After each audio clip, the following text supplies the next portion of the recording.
صوبہ خیبر پختونخوا کا گڑ پورے ملک میں یکساں مقبول ہے۔ کاشتکار سردی شروع ہوتی ہی گڑگانیاں چالو کرتے ہیں۔ گنے سے رس نکال کر خوب ابالنے کے بعد خشک ہونے پر ہاتھوں سے گرم گڑ تیار کرتے ہیں۔ کاریگر گڑ تیار کرنے کے بعد مارکیٹ میں سپلائی کرتے ہیں۔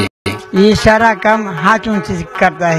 شہری چینی کی نسبت گڑ کے استعمال کو زیادہ ترجیح دیتے ہیں۔ خیبر پختونخوا کے بیشتر علاقوں میں گڑ کی چائے کو اپنی خوبیوں کی وجہ سے زیادہ پسند کیا جاتا ہے۔ یہاں کے لوگ گڑ زیادہ استعمال کرتے ہیں، زیادہ کھاتے ہیں، کیونکہ گڑ کا جو ذائقہ وہ بہت اچھا ہوتا ہے چینی کی نسبت۔